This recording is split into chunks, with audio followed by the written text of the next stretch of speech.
Thank you, Mr. Mark Butland, without whom none of this would be possible.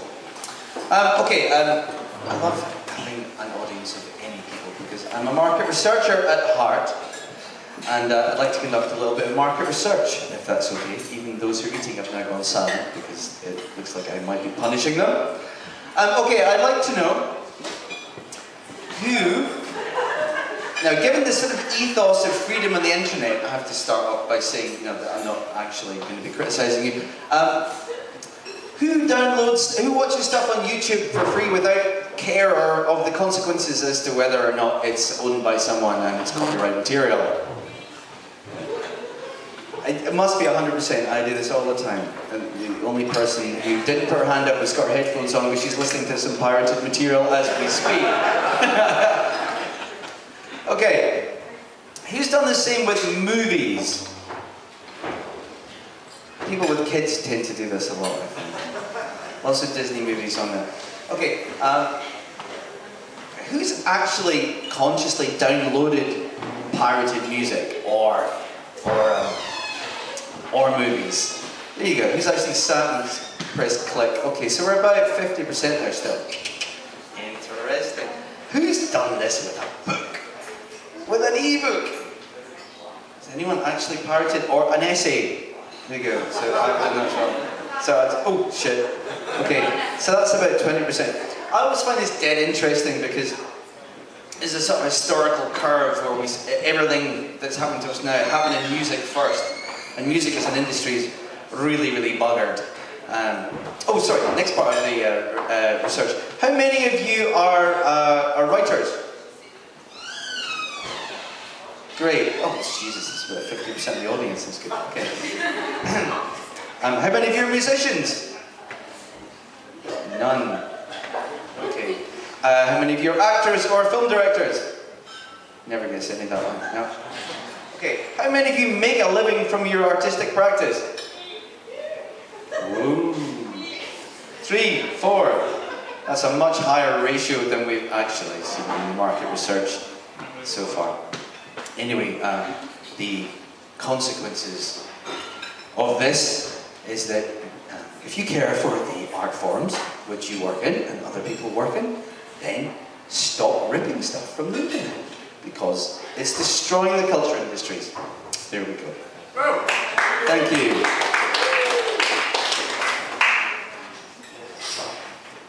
So fucking moralistic.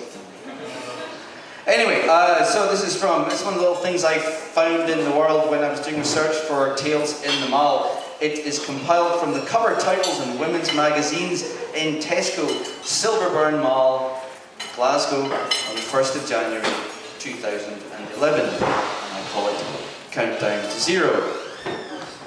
673 stylish and pretty ideas. 478 genius budget buys. 387 ways to make your life easier. 365 star-style secrets. 320 ways to look 10 years younger. 278 killer ideas. 200 glossy new looks. 150 ways to spend less and live lots better.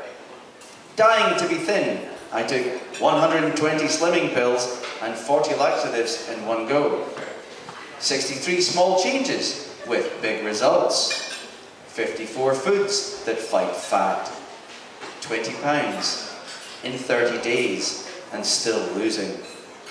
19 dresses that show who's boss. 12 poses for self-empowerment. How to create positive change on a limited budget. 10 hair myths busted. 9 secrets of women who enjoy best sex. 8 steps to a calmer, happier life. 7-day dressing, your work to weekend wardrobe covered. 6 instant confidence boosters. Flat tongue in just 4 days. 3 ways to lose weight in 21 days. How I dropped 2 dress sizes in 4 weeks. His #1 sexual fantasy.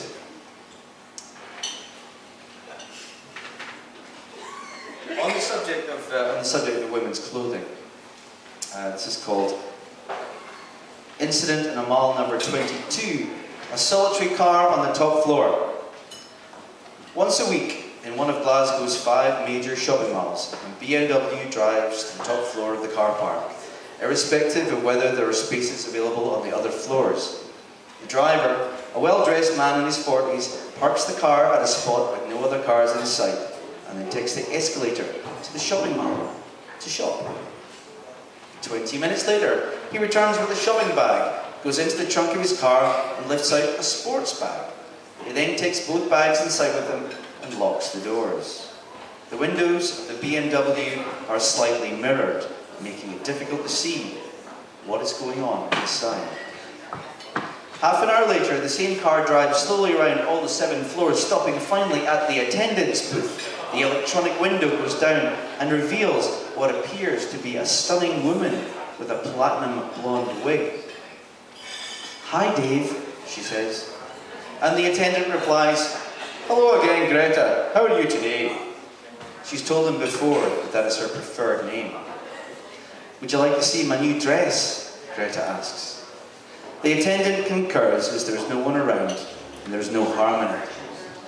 Greta then opens her door and reveals herself in stockings, heels, and an expensive mini dress. She asks the attendant what he thinks, and he tells her, "Terrific. You look terrific, Greta." Over the last year, he has noted she has taught herself to shop for clothes that flatter and learned how to apply makeup convincingly. She crosses her legs, plays with her hair, and pouts for him. Not once does she step out of the car. When her performance is over, Greta waves goodbye and drives back to the top floor to remain there for up to 40 minutes. Perhaps it takes all that time to effect the transformation in reverse and erase all signs of the change. Or perhaps Greta just wants some time alone to sit in her clothes and look out over the city. At the end of this time, the driver emerges from the car in smart but casual gents clothing, puts the sports bag back in the boot and goes to the automatic payment machine, pays for the ticket and drives back down the 7 floors to the exit. This happens every week, and no one apart from the parking attendant has ever seen Greta in person. He has noted that the BMW has a baby on board sticker on the rear windscreen, but this does not bother him, as no crime has been committed, and Greta brings some colour to his day. NB noto bene. An almost identical tale has been reported in a second mall, 14 miles away from the first.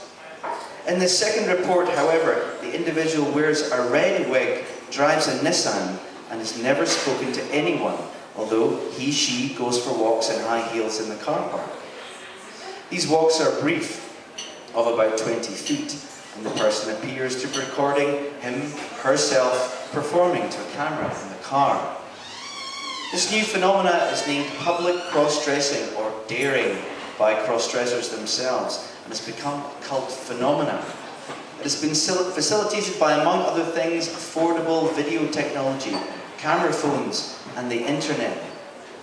On YouTube, there are over 80,000 videos of cross-dressers venturing out for their first steps au femme.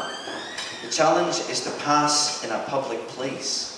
These videos are self-filmed and have titles such as "Going out for the first time in my complete femme set," "Cross-dressing it next in deep stealth mode," some recent outings in stilettos, "Driving to the shops," "Sissy goes shopping," and "Sabrina, a great TV day out in the mall." The YouTube pages contain notes, tips, encouragement and appraisal from other cross-dressers worldwide. In almost every case, the locations picked for the first steps are retail outlets, malls and car parks. For the uninitiated, it may also be worth noting that CD and TV here do not refer to mechanisms for distributing media, but stand for cross-dresser and transvestite respectively. Whether there is some subconscious impulse on the behalf of TVs to model themselves on televisual images and then record themselves for TV, or at least YouTube, is worth further investigation. Thank you.